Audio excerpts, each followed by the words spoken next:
Okay, so well, good afternoon, good morning, and good evening, whatever your time zone might be at this current time. My name is Mannie Young, and I'm a software developer and a community builder, and also co-organizer of PyCon Africa and also PyCon Ghana over here in Ghana. And it's really nice to be part of this discussion. Nice to have you also. Aisha, your turn. Okay. Hi, everyone.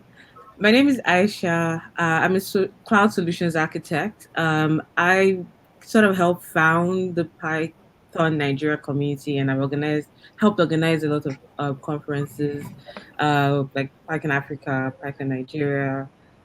So excited to be here. Yeah, same to. We are excited to meet you. Or waited to hear from you all the while. So Oliver and I will take turns to speak to you. But since the beginning of this meeting, we've had different speakers speak to us about how to choose a topic to speak about, how to create your content for the event, and how to how to position and structure your slides. And there was the one we just spoke about, which is about caring for your audience. Now we've had all these, we are good on how to make this happen. But how do we find that very stage where we deliver? How do we secure speaking engagement?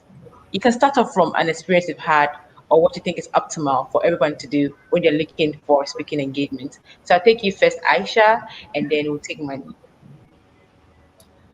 So I mean, again, I can speak from open source conferences because that's the one I have the most experience in organizing, aside from just attending regular commercial conferences.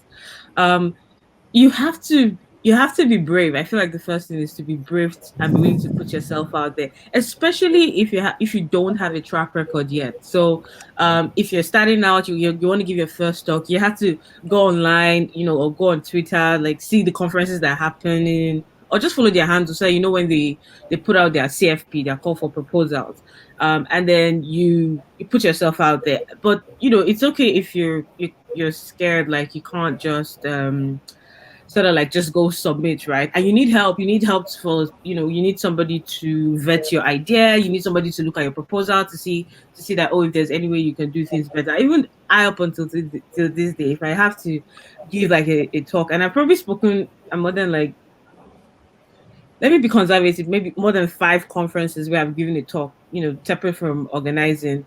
I still, up till today, have to, like, not just practice, but tell someone more experienced to, oh, give me like a second look into like this proposal I'm submitting. What do you think? Do you think this topic is good enough?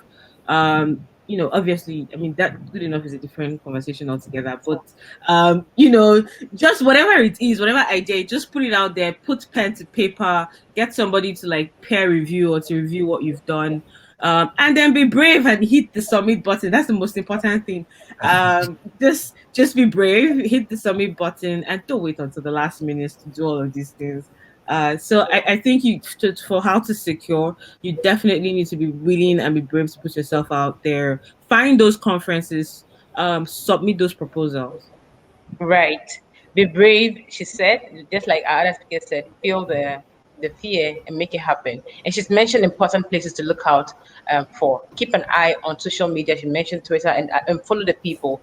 Where you're finding the information is important so that you're updated and you're able to also put in an application. Money, where should Yeah. we look at to secure engagement in speaking? Okay, so first of all, as a speaker, you actually have where you have your comfort zone. So, for example, if you're into tech, you know where, okay, if I go online, like she just said, most of the things we'll find are mostly on the, I'll say Twitter. I don't want to just be biased, but when it comes to the tech space, when you go on Twitter, you see a lot of announcements, CFPs. You can also go to some of these events websites. Eventbrite is there. We have the Hopin, where you'd see some upcoming conferences, because some conferences actually secure their dates and time before even they start calling for CFPs and that. So when you go out there and you see all these things, you can then see, okay, these are potential places that I can submit my stuffs and things like that. Interesting. I like that you mentioned also that we should. So, in addition to what Aisha mentioned, you follow these people. Look for where your field is. Is it open source like Aisha does? Aisha is everything Exactly. open source. Is it for technical or hands-on on others. So like Manny has said, and for me, I just want to chip this in before we move to the next one. Another place I think is important for people to secure engagement is people who are experts like this in communities who share with us. Maybe you don't find them online, but in the community and somebody drops it in there, and yeah, you find it. So that's the importance of also being in groups where you're able to find what is next, what is coming up, and all. So I want to go on with the conversation and ask about um, whether you should truly. So you've secured a place, and when you submit or you're looking to submit the proposal, what should I have in mind? Uh, as a conference organizer yourself, what do you look out for potential in potential speakers? What is it that makes the cut? So this person is accepted to speak on a topic. What do you look out for? Who is to go first? You can go. Okay, so I think the first thing you would need to know we as organizers we know is that speakers can either make or break your events. So we don't take selections actually lightly, and it all falls back to the event itself. The event is a bridge, between the speakers and the audience. And as an organizer, one of our one of our main objectives is to establish a smooth interaction between the two parties. So when the organizing team actually comes together to get a theme for that particular event, this actually also pulls that type of crowd. So, for example, if it's an event like PyCon, I was going to bring things from that is the Pythonistas, and also even under Python is data science, is it community stuff and all these things. So you already have the audience that is coming for that. So this also has to also align with the speakers that will also be coming on board. So as organizers, we know that the expectations of the audience needs to be met. So depending on the nature of the event, we need to look for speakers that will meet those criteria. Um, and I think I can go with more examples, but let me leave Aisha to. Right, Um, Aisha, what do you look out for? so like I'd like to say that for every conference, right? Especially they usually they would have a talk committee, who are in charge of accepting talks, right? It's important to know that even though there are like 5 or 10 people that grade each proposal, and then the average and the one with the top scores get invited to speak. There are some, like, I like this, maybe tenets, they're like yardstick or guiding principles that the group uses. And even if everybody is sort of like has their own individual like bias for like what they would like to see, the more people you get scoring a top proposal means that the more you're likely to get an average sort of um like an average score in the sense where it's balanced, right? And that's why your talk committee has to be balanced as well. The people who choosing your talk to have to be balanced if you can. So it depends, right? I would say one of the major things that I look out for um, is, and it depends on the conference. If it's a PyCon, it has to be related to Python, whether it's community or specific to a framework. It's also important that that it's there's some sort of novelty, like there's some sort of customization to it. So like I don't want to see a talk, like I don't want to say a proposal where you're talking about how to do um how to understand decorators, right? Like, what did you use decorators for in your project? What did you learn? Like, what is specific to your use case? Like, I don't just want to see something that is general. Like, so some novelty is appreciated. Like, I know it can't happen all the time, especially if it's a tutorial that you're giving and it's not just a talk. But there's like some novelty that is specific to your use case is important. Like, trust me, like we probably know how to do general things for a specific topic, because you are coming to a conference with all kinds of people that are probably experts in a topic. But what do you bring to the table? What is different about your own experience? It could be, it could be, it might not be just your use case. It might be your location. It might be a problem you help to solve, like something so simple that you would not even think anything a second thought of would be something that somebody would like. Wow, you used Python to help people locate where clean water is. Wow, how did you do it? And you might not have done anything really big or developed a new framework. It might just be that you just use the existing tools and you solve the problem with it. So I would say like when you submit a proposal, And people like me who are like grading talks, we're looking out for like what is specific to you, what is your use case, what is maybe not. I don't maybe I don't want to deter people by saying novelty, but like what's different about what you did. So I would say I like that and emphasize on that because that's what we look out for. Yeah. Exactly. I think I Sorry. agree. Right, Um, Manny, go on. Yeah, what I wanted to talk about what I just spoke about, which is also you have like it's you the organizer what you're looking out for, right? But also not also forgetting that the audience also are there, and actually it's also the audience that would be listening to what the speaker is also coming to give. So that was why I was trying to say that the speaker have to have the expertise of whatever he's going to present to the audience, because you've gathered an audience who have their expectations. You get, so that speaker we'll be looking for speakers that would bring something of quality to the audience that we have. Exactly. So from what I've gathered in here, from both speakers, we have the bit of looking for that right speaker, because the speaker can make or break your conference, and also looking for what's new. I read somewhere on Twitter that normally, even if you're doing tutorials on YouTube, you should move from saying what the general principles are, saying what you felt or how things have changed for you or what you experienced. And I think when you say novelty, it's in the right direction, because how you experience something may be really new to you. Yeah, Okay. it's a journey, and Yeah. it's a story you've got to tell to influence the other. And I like when I don't know who mentioned that you should probably really speak to the look through to see what the organizers are really looking for, what's their aim, so they can align properly. So now that we have this said, I want to ask another question. Now, people are looking to show what they've learned, be out there and show their expertise. Do you think there's a time where somebody should reject a speaking engagement?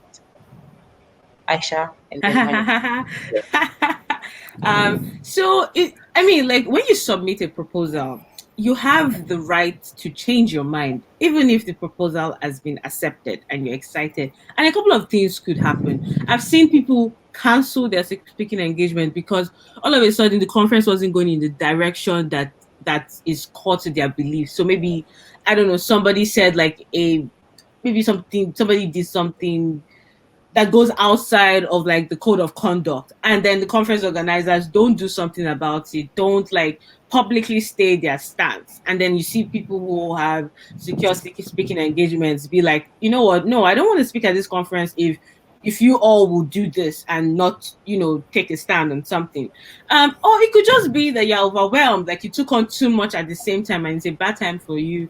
And then you're like, you know what, I can't speak at this conference anymore. So it really depends. It really, really, really, really depends. If you feel like something doesn't, go with your beliefs, then reject it. If it's a like again, I'm speaking from an open source conferences point of view, because most times speakers like aren't paid, and I know we'll talk about that. But if it's a paid conference, I assume that if it's a paid conference, for example, and maybe you are due a certain privilege, whether that is transportation fees, and then all of a sudden the conference organizers come, and sometimes it's understandable. These things happen, COVID happens, a lot of people pulled funding. But like if it's like you're due a certain, privilege, and then it's taken out of under you, and it's no longer convenient for you, it's okay to change your mind. Most times the conference will be fine. Most times, actually, let me let you guys know. I shouldn't have said guys. Let me let everyone know. My apologies. Let me let everyone know. The thing is, when we accept like when we accept like, let's say we get 500 and then we want to accept 20, we will accept 25 because we know some people will cancel. So we don't worry. Conference organizers tend to like budget allowances for things like Mm, that, for cancellations. So there are many reasons, and it's specific to the individual. It really depends. right. Thank you Uh, for that, there's Manny. a question here that I think it relates to this. Okay, So if Oliver. uh, um, you have been accepted into a talk last year, and this year too you plan to do that again, should you just leave it, or uh, for the new ones or people to also have room to apply, or you should just go ahead to also apply again? What do you think? Manny, do you want to take that? Okay, so if I get the question right, you've applied for a talk the previous year, and then next year you want to apply for another talk, whether you should give a space for others to apply or not. I think regardless of whether you submit your talk or not, the organizers actually have what they may also be working with. Because sometimes if you had spoken, let's say last year, maybe you given a good presentation that even those organizers are already even looking forward to see maybe your name somewhere. Oh, this person's talk was nice last year. Let me see what this person will give for the year that comes. And also, if you're saying, okay, no, let me, because you can't, you don't know how many people are actually going to submit. That's also the funny thing about it. Because if you're at your corner, so okay, let me give this spot for others. How are you sure also, let's say, all those who also applied for the previous year are also not also having that same mindset? And at the end of the day, if the event organizers might not even get the necessary stuff. So I think it depends on the individual, first of all.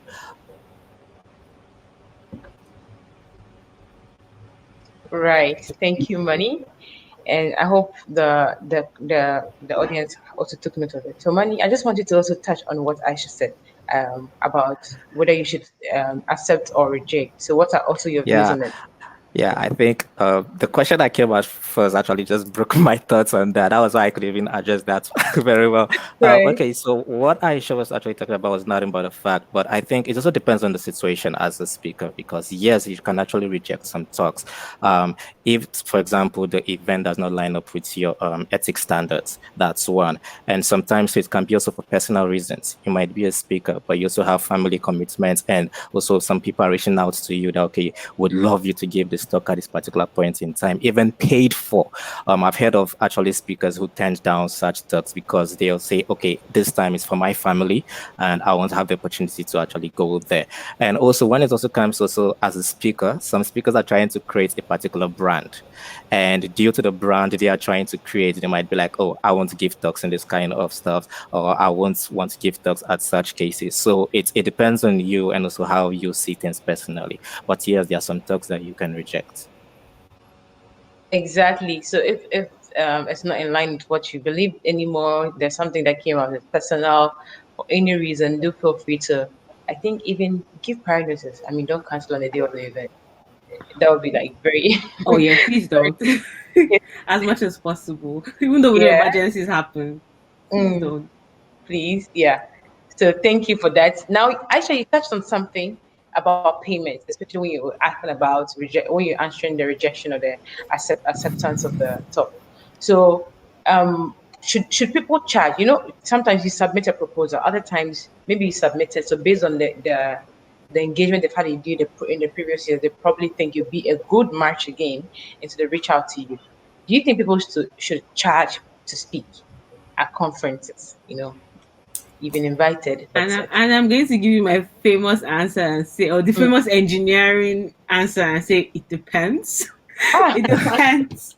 It depends on the conference. It does depend on the mm, conference because not all conferences have the budget. And I'm going to tell you that, like, for example, when I helped organize Spike on Nigeria with the team, I think we had a budget. I mean, paying speakers was not a line item in the budget because we're even grateful if we even had half of the budget that we were asking for from sponsors.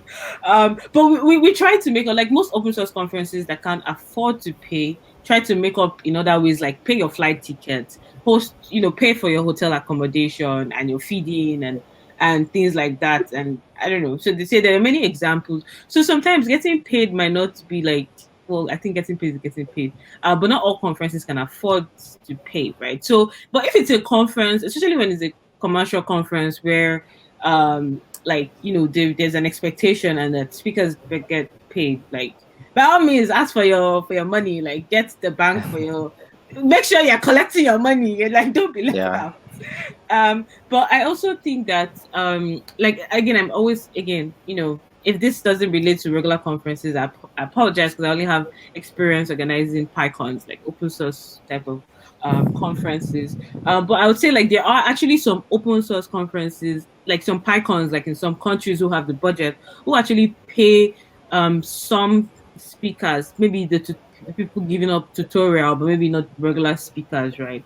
So the question of whether you should charge will really, really depend on your conference. And sometimes, getting paid might not be like a physical value. It might be, I don't know, they really might give you like free tickets to somewhere, or they might pay for things like pay for your travel, maybe pay for daycare if you have like if you want to come with your child, like offer to pay like whatever will make you comfortable. So yeah. Yep. Exactly what has been flowing through it. But I'll let Money answer also. And I'll come back to ask a follow up on this for the conference organizer from the conference organizer perspective. So, Money, should I ask for Yeah. money from you? Okay. The same question she just answered, right? Yeah, same question. Yeah. Okay, so I think it also depends on you as a speaker, your level at a particular point in time. So, for example, if you are just starting, first of all, you then are trying to build your career. So definitely you can't charge because there are a lot of things that goes into that. But what you might also get from that is you're not getting the exposure. You're not getting to meet people. People be like, oh wow, this guy or this person has the potential, and okay, I would like this person to come and talk at this other event.